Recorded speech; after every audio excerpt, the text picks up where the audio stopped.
everybody, welcome back to Breakfast with Bob from .tev Challenge Roth Edition.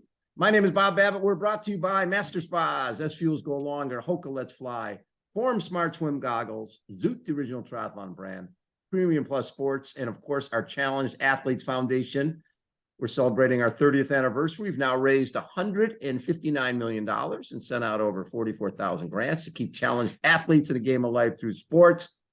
Someone who knows sports pretty damn well. He is a legend in our sport, two-time Ironman 70.3 World Champion, Ironman World Champion. Mr. Sebastian Kienle joins us from his estate somewhere in Germany. How you doing, Sebi?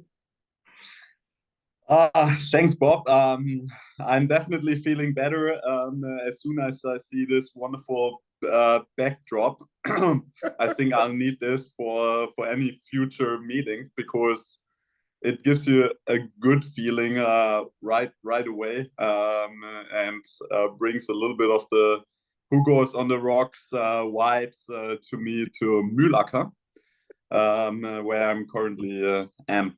And to answer your question, it has been honestly 2-3 tough weeks for me regarding races and everything that happened in at Ironman Hamburg, where I was co-commentating for German TV. Yeah. But yeah, I mean, nobody knows better than you that life has some ups and downs, and yeah, so I finished this last weekend definitely on the upside. I was in the beautiful Basque part of Spain, and I've done a race there, which was absolutely amazing. If you ever want to do a race in Europe and you like spectators that are not just cheering for the first guy, but for everybody, that are not just cheering for you know, their family member, but for every single person that's on the course, like it's their brother or it's the winner of the race, go to Zarautz because it's a crazy race. And yeah, it felt really good to hold up a tape again and win a race again. It was quite some time ago that I won my last race, and I mean, I gave myself plenty of opportunities in the last couple of months. So yeah, I'm definitely, I mean, I finished this last phase before Roth on a high note. Well, you mentioned Hamburg, and obviously that's on everybody's mind anytime. And it's funny, I was just watching a video series on a Tour de France, and you see the motos and the cars and the bikes, and all that stuff doesn't mix. You got narrow roads and you got cobbles and all sorts of things. When you're doing the commentating and you're watching, because when you're in the race, you're a little bit in a cocoon. The motos are there, but you don't notice them as much as when you're doing the commentating. Could you tell right away? It's like, okay, there's too much going on here. It's, you know, in hindsight, it's always easy to judge and to say because, like you said, we have this situation for a long time, and we had it in a lot of races, and nothing happened, you know. And we have the saying in Germany: "I don't want it to paint the devil on the wall," you know. I mean, it was quite obvious that also because of, you know, it's probably Jan's last race in Germany, you know. Right. It's so much more media attention, and yeah, it was just so much more crowded on the front of the race than I think everybody expected it. But yeah, I mean, like you said, sitting there in front of this big screen and seeing the race unfold, I didn't have a good feeling about it. And yeah, but then, I mean, that's the difficult thing in this situation. Like, you can't really do anything about it anymore. And so yeah, it was very very tough. And yeah, I don't know. At one point, you think like you are so hardened up, you know, because you see so many bad accidents and things to happen. But for me in this situation, being one of the persons responsible for you know, commentating the race and what the people see on screen, and that was really tough. I just hope that we can take, you know, something away from this, and make the sport safer for everybody. And I think that's the important thing, is that we as humans always learn from, I would not say mistakes, because it's difficult to say who made mistakes, you know. Right.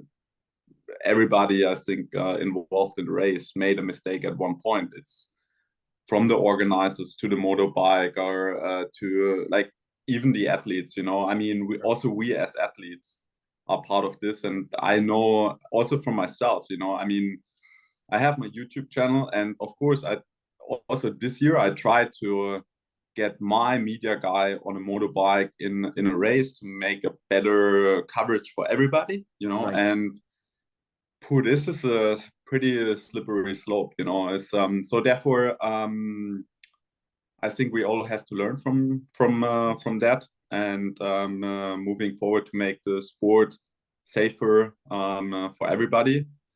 But of course, at the same time, we still want the sport to grow. We want the sport to prosper, and therefore we need good coverage and so on. So yeah, but I think there's ways how we can get these two things together. So that's the important thing from now to move forward and find solutions.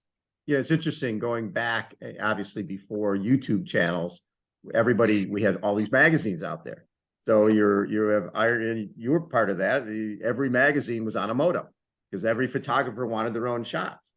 And I remember when it was like, and where the photographers going to be, they're not going to be back with 20th place. They're going to be with the leaders. I mean, can you remember the first, I mean, I have this like wonderful book from you, and can you remember the first couple of like really big fights between Mark Allen and Dave Scott, where they had behind them, there was like I mean, it was crazy. There were not just 20 motorbikes, it was like hundreds of people like on motorbikes, in cars. I can remember when we had the media truck out in Hawaii, like where the people, all the photographers were on this truck, like standing on the truck, shooting from the truck. So yeah, like I said, it's nothing new, and most of the time it did go well, but yeah, unfortunately not this time. And I think, like we said, like I said, I think we have to take consequences from this. Right. Yeah, and we learned from all this, but you're right. Like 1989, there was so many motos and vehicles following Mark and Dave. There was still cyclists trying to get through to get back to town. They couldn't get through. But you know, that again, at least when those guys were running, they're going slower. So there wasn't the motos. Yeah, it's always an issue, because you always, it's almost like when you see a little kid soccer game and there's the ball and every kid runs to the ball. That's what those guys do around the leaders. So it's dividing up and saying, okay, we're going to have 3 motos, and dividing it up and figuring out how to do it. But it's just horrific when you see something like that happen, and it always brings us back to how do we make it safer. And you guys are, when you're racing, you're oblivious. You don't, you know, you don't really, you're looking at the other guys you're racing against. You're not seeing all those motos. So it's crazy. How has this year been for you, as this is your sort of swan song? This is your last year as a professional triathlete. Just going to places you want to go to, racing against people you want to race. Has it been fun? Yeah, it was definitely, or it is definitely not easy to find this balance between, yes, I want to enjoy the journey, you know, I want to enjoy these places where I travel to. At the same time, I still want to be competitive, you know. I mean, you know, when I was in New Zealand and you walk past these let's say Walk of Fame, where you have all these banners with all the winners from the past. And I walked past there, and I was like, oh, damn, I want to have my name on one of these banners, because it's just such an iconic race. And so finding this balance has not been easy, to be honest. It was actually, or it is quite difficult, you know. And I think that's part of the process of retiring, and therefore I think I choose the right way, even if it's not always the easy way to not just, you know, I could have said after Kona, okay, this was it. I had one great last race and goodbye. Yes. But I wanted to really do a couple of races that I've not been able to, and but yeah, to approach these races with the right mindset, to also maybe realize that I'm not able to win these races with 90% preparation and you know, not 100% sharpness. It's just not possible anymore, you know. I would have said 3 years ago, when I started to make this plan, I thought, okay, for these races, this is not Kona, I can win all these races. Like, it's no problem. You know, I win this with 90%. Right. And at that time, I think it would have even been possible, you know, because the sport changed a lot in the last 3 years. And I'm not going that much faster, but the other guys are definitely going to go much faster. And so therefore it was definitely a little bit of a tougher landing than what I thought. But nonetheless, I've actually really enjoyed this. And from all the past experiences in the sport, I very well know that on a short-term basis, you might be very pissed about the result and your performance and blah, blah, blah.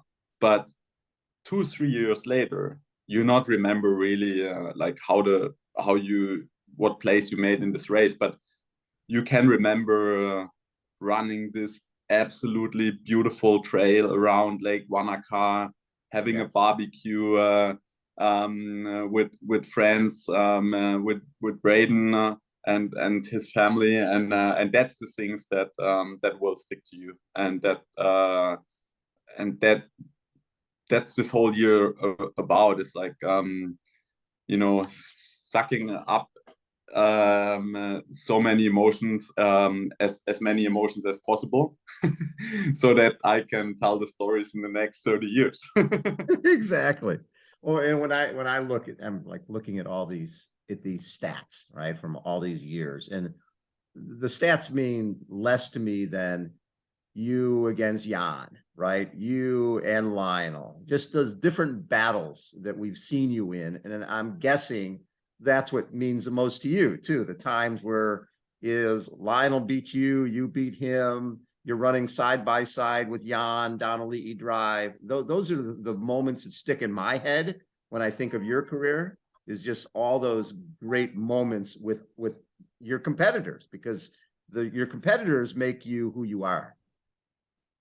Absolutely, and that's not just in the sporting world. It's also as a human being, you know. And it was like this from the very beginning, and that's also what I try to pass on to my fellow competitors now, to the young guys. Is I can remember, you know, when I started racing in these local races here in the Rhein-Neckar Cup, and Timo Pracht and Norman Stadler have been there, and Jürgen Seck when I raced the first time in Roth, and you know, that really created me as an athlete, and I'll definitely try to be like them when they were at their stage in the career. And now I realize how tough it is to to be at that stage, and you have this sort of like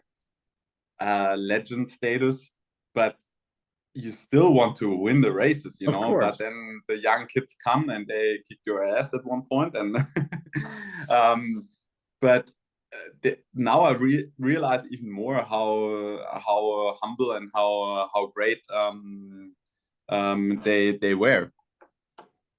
So when I look at Challenge Roth, and you were second there in 2010, 2011, you win it in 2018. And I remember the 2018 race because that was Cam Wurf was there and Jesse Thomas. And one of the things that Cam said to me in an interview, he goes, so I'm running along and Sebi goes by me and I'm like, oh, he looks like shit. He's gonna die. You know, he looks awful. He goes, then Jesse goes by and he looked even worse. And then, you know, you get first and Jesse gets third. And Cam said, I learned that you can't tell from the outside what's going on with that person. They can look like crap, but they can still be running really, really fast. And he learned that you have to suffer if you want to win these races. And so for you, winning that race in 2018, that being such an iconic German race, how important was that to you? I think first of all, it's a lot about Cam's perspective and his reception of his own and how the others look. He always thinks everybody else looks like shit, but to be honest, I think I was not just running a good 30 seconds per K faster than him at that time, but I was looking like a minute faster than him on that time. And that didn't change at all during the marathon. So I think he told himself that everybody else looks like shit, but the truth was the only guy that was looking like shit at this situation was himself. But actually, he learned one important lesson is sometimes you have to tell yourself that everybody else looks like shit. And Cam is like pretty good in that, that's for sure. But no, I mean, I think it's always fun to have this little banters with Cam, and Cam definitely knows like nobody else how to suffer. I mean, Yes. this dude does a half marathon after Paris-Roubaix, man. Come on, I mean, And he a didn't fast need to half do an marathon. Ironman to know how to suffer. I mean, from the get-go of his career, I think this guy was born to be able to suffer, and he really loves it. I think if we would invent like a Ironman Tour de France where you have to do an Ironman every single day, either him, Ben Hoffman, or I'm not so sure. I think it's either him or Ben who will win the series of like 30 Ironmans in a row or something like that. But yeah, I mean, it's what's definitely true is in an Ironman a lot can happen on a long distance in every race, and I learned that the hard way when I've been in Kona, I think the first time, and I overtook Freddy van Lierde at the very beginning of the run. Yes. And I mean, he was going so slow. I was like, okay, he's not gonna finish in daylight. If he starts like this, he's gonna walk soon. And well, 25 Ks later, he came back, and then it looked totally different. I mean, it was just crazy, and that's really the thing. And I mean, that's also what, for example, enabled me to get this last good result in Kona last year was when Magnus ran away from me. Yes. In the energy lab, I knew that this is not over. Like just because somebody is moving away from you at that point doesn't mean that you're not gonna see him again later. And that's the reason why usually it's so difficult for rookies to win in Kona, because you have to make these experiences to realize what it really takes mentally to perform well at these races. It's not just and also, you know, the last time I raced in Roth, I dropped out right on the bike. I mean, the race hadn't even started at that point. And what you really realize is then how important it really is mentally, because I thought I'm really, really well prepared. I'm on the start line and I just have to push the play button, and the race will go good because I'm prepared. But the thing is, all your training, everything just brought you to the start line. That is just the start of this whole thing. Like, it's not that you just, that this race cares about what you trained and so on. It's like you have to bring it to the table on this day. And that's the tough thing, and that's the reason why a lot of people then not perform well on race day, even if they had a absolutely crazy and good lead up to the race and a great preparation. So have there been races where you go into it thinking, God, my preparation has been really crap. I'm lucky if I get through this race, and then you end up winning it or having just a great performance? Yeah, I think that just shows you how mental this sport can be. I think if you have a good preparation, you put a lot of pressure on yourself because you think, okay, my preparation has been great. I need to win this race, and then you fail because it's not like a computer game where you can press reset. It's the game is on, and if something goes wrong, there's no rewind. It's you have to work a whole other year to have the chance again, and you never know if you're gonna get this chance again. And a lot of people crack under that pressure. But if you had a really bad preparation, a lot of people just think like, oh, I have no chance. I'll just see what the day brings, and they're relatively relaxed and they're not freaking out, and then they perform well. But to be at the very top, you have to bring both things together. That's not a doubt. I mean, even in 2014, when my preparation has been really, really bad, and I was not believing in myself and so on, at the end, you can't just look at the last 4 weeks of your training or the last 6 weeks. It's the last like 5 years or 10 years or whatever. And this has been great. So, and that's also the important thing is like, I'm always telling the amateurs when they ask me, okay, what can I do in the lead up to the race? It's like, you have to relax yourself and tell yourself what happens in the last 2-3 days is not ruin your race or something like that. I mean, of course, you can ruin your race by breaking your toe or whatever, but it's not, if you sleep bad in the night before the race, you're not going to race well.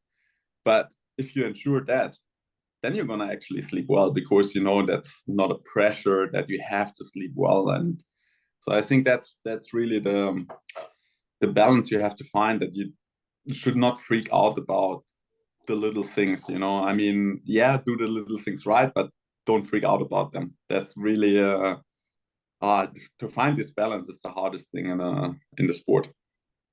When you look back at the races that mean the most to you, I'm guessing that it has less to do with you winning the race and more to do with some of the experiences that happened in those races. What races do stick out that way? Just that was an experience that I'll always take with me. Yeah, I think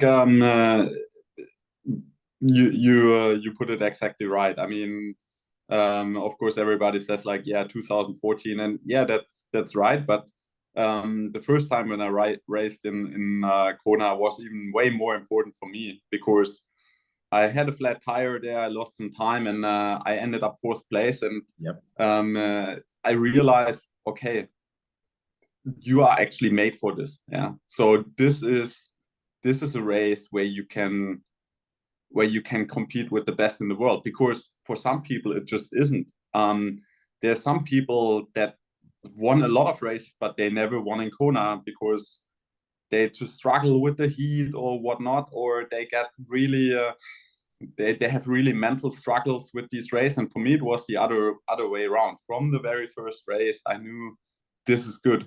And I mean, besides the year that I dropped out in 2018, I finished all my Kona races within the top 10, and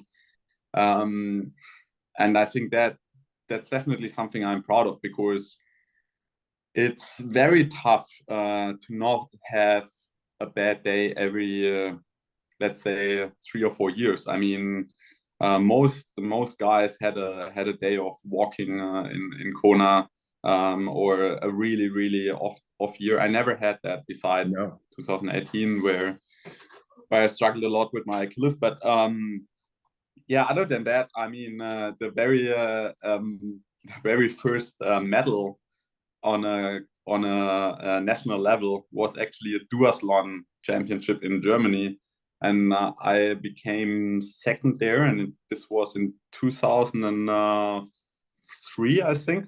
Okay. And that was really important for me. I mean, at that age, it means so much to you, and it just fueled my passion. It was exactly the right thing. Like, I didn't win the race, so I wasn't overconfident, but I was close enough to really have this slight taste of success, but not enough to be satisfied, So that was really good.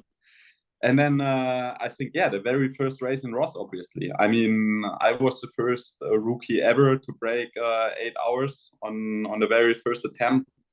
I broke the, I think, 10-year-old bike world best in that race from Jürgen Sack. And I mean, that put me on the list of everybody, and also on the list of a lot of sponsors, and that helped for sure in the years after. Well, and then so you got second in 2010, second in 2011, and then winning it in 2018. I don't know how many guys have won Roth, won 70.3 Worlds, won Ironman Worlds, won Ironman Germany. That's probably a fairly short list who've done all 4 of those. I think Jan did it. Yeah, Jan has done it. Other than that, I don't think that anybody else did it. No, that's a pretty cool list.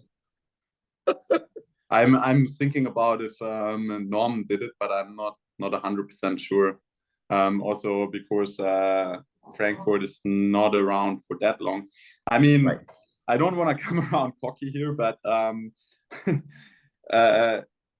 so when I decided to retire, I made the contract with Roth already. Right? Yes. I knew my plan, but my original plan was actually to win Roth another 2 times, because then I would have had 3 wins in Frankfurt and 3 wins in Roth, and that would have definitely been something that would stand for quite some time. But yeah, sometimes you have to have some lofty goals, otherwise you're not gonna get out of the door and get moving.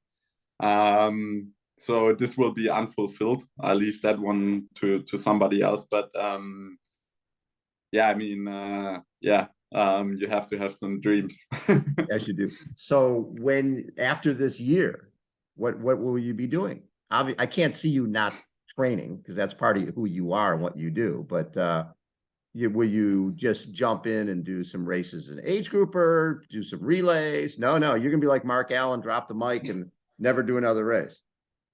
Yeah, no, I'm definitely not gonna do another triathlon. Or let's put it that way, I'm not gonna race as an age grouper. I think it's quite hard to say never, because things change. I mean, maybe in 20 years I'll do another race. I don't know yet, but I'm for sure I'm not gonna try to steal any amateurs, any Kona slots or whatever. I'm not gonna do that. That's for sure. But my plan is to do 1 year of gravel racing, off-road gravel racing.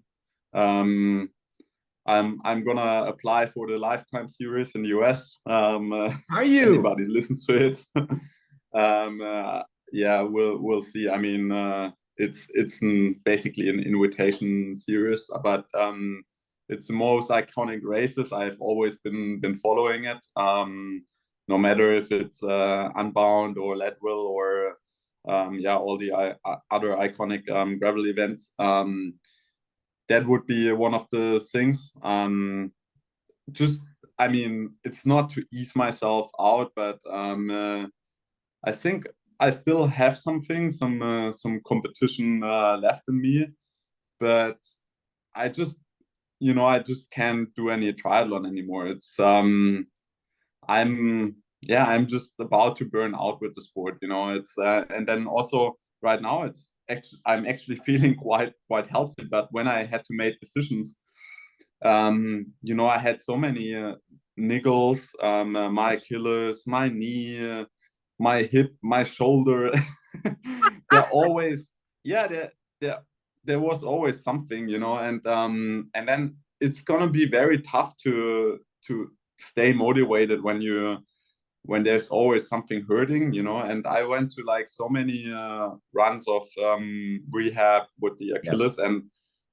And it actually worked. Like I'm running fine, I mean, I can do the amount of running I want to do and get fit for this last season and last races, but I know that it's not gonna last very long. I mean, I can already feel that it's coming back, and I think it will hold up for this year, and it's fine. But then I have to do something else. I still want to enjoy racing, and I'm still, my partners, they're still with me and they support me. So this is a good way for me to still be active and still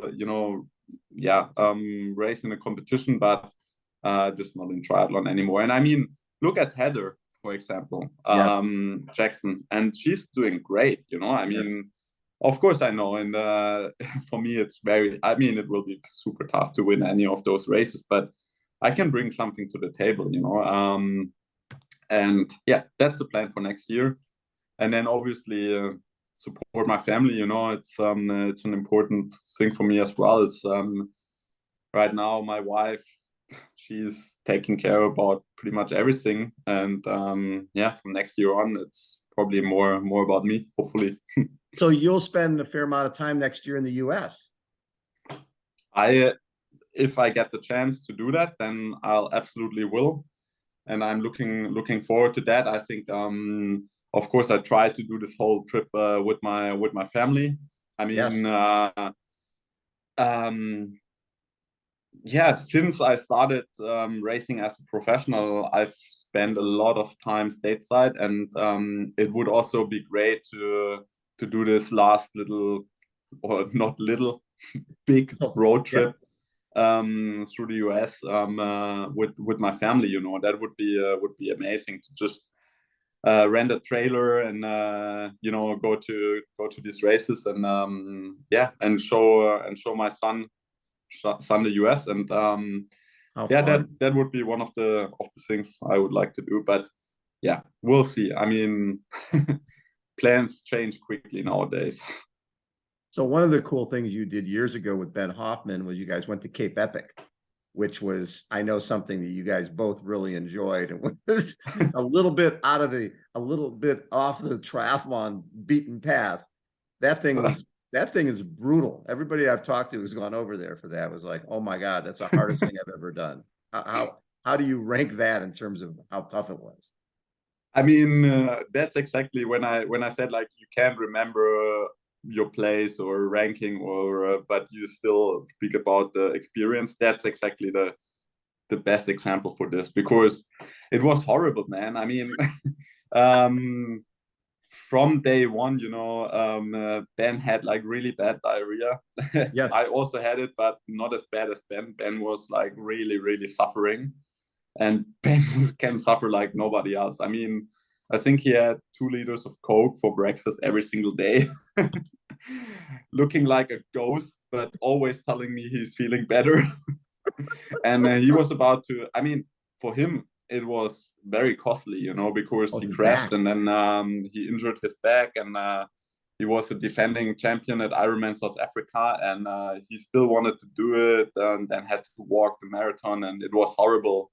But yeah, now we have a good laugh on it. It was it was definitely fun. I mean, um, not yeah, a good example for type B fun probably, but yeah, I think it's just a good example that you have to move outside your comfort zone to really enjoy the comfort Right. zone again afterwards.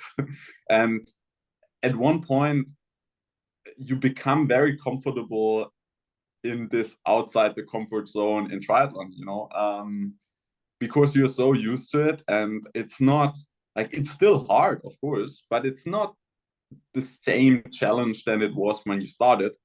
And I think that's the reason why we enjoyed it. It was a completely new challenge. Of course, it's something similar to what we do, like an endurance event and Yeah. so on, but everything else is totally different. And so therefore, yeah, it was also for us, it was outside the comfort zone. And yeah, something we're gonna have some beers on and a barbecue and laugh about it. And during your career, you get connected with this amazing guy, Lionel Sanders, who just over the years just he wears his emotions on his sleeve. He tells you all the mistakes he makes, but he's also a fierce competitor. You had a lot of crazy races with. I remember you telling me once it's like he had a 200-yard lead and it was just a little out and back, and you want to like high five the guy, and he's sprinting like Yeah, he's like somebody is 2 inches behind him. yeah. And it just there's something different about Lionel that obviously makes him special. Yeah, absolutely. And I think if he wants it or not, he is definitely one of the poster boys for our sport, you know. And it also shows you the great variety we have of personalities in the sport. And yeah, so therefore it's just cool, yeah, to have all these guys and be able to share the race course with them. And I will always remember these races with Lionel. I hope we cross paths this year. I'll try to race the PTO Asia Open in Singapore, and maybe he will be there. I'm not sure. I mean, yeah, I mean, Lionel can definitely suffer like nobody else in the sport. So this era, starting with your win in Kona in 2014, then Jan wins 2, then Patrick wins 2, then Jan wins another one, right? And that era of from 2014 to 2019 was German, led by, you sort of kicked that off. Back home, did that just bring a lot more attention to the sport? The fact that Germany was having so much success? Oh, absolutely. I mean, it's like everywhere. You probably the Germans love a German winner, you know. And yeah, I mean, especially Jan. I think he was bigger than the sport in Germany. You know, I mean, he became German sports person of the year against Formula One world champions and Olympic champions and so on and so on. So and also Patrick, he won most of the one of the most important media prizes in Germany. Yeah, I mean, that was definitely a great advertisement for our sport in Germany, and helped to maintain the growth. I would say the growth was always a healthy growth. You know, it wasn't like exploding and then completely deflating after we don't have a German winner anymore. But the good thing is for us is that now the women continue this success. Yes. And with Laura and with Anne, we have probably 2 of the biggest favorites for this year's edition in Kona. And that's really good. You know, I mean, that's really good for our sport, because I think the growth in our sport, it has to happen in the women's on the women's side, not on the men's side. The men's side is, I think it's almost satisfied. You know, it's very difficult to create more growth in that area. But in the women's side, there's so much potential, and to have these role models definitely helps. And yeah, we'll see. When you'll have at Challenge Roth next week, you'll have Annie, you'll have Laura, you'll have Chelsea. The last 3 Ironman World Champions will all be going head to head. It's going to be really fun. You know what's interesting? I was just chatting with Annie, and she's 40, and she won that Ibiza race. You know, the shorter than a 70.3, but in her head, she's still an Olympic athlete. She still sees herself as, these Ironman things are long and sort of boring, and but she sees herself as this, you know, as somebody who still trains like she's an Olympic distance athlete. And I'm 40. Why can't I be faster at 42 than I was at 38? But she's been in the sport for, she says, I've been in the sport for 13 years. You've been in the sport for how many years? Also 30 years. Yeah. 30. Yeah. I mean, that's when I started. I was basically 8 or 9 years old. Now I'm 38. So yeah. Yeah. So she's done 13. You've done 30. So yeah. I can totally see that. Sebi, it's gonna be such a treat to see you next week at Challenge Roth, man. It's gonna be. I know it's tough because you're going there and people are cheering, and you're like, "Hey, but I'm racing. I'm here to race." It's just, yeah, I'm a legend and all that cool stuff, but I'm not here to live off a legacy. I want to win the last time I'm here. I want to be competitive. I want to be in the hunt. Yeah, I want to be competitive. I think to say I want to win, of course I want to win. That's not a question. But I mean, to really say it's my goal to win, it's a total different story. Right. But yeah, like you said, I mean, it's difficult, but I will also really enjoy it. And we talked about, you know, having a bad preparation and then having a good race. It's something like that, because there's no pressure on me, you know, like nobody expects me to win.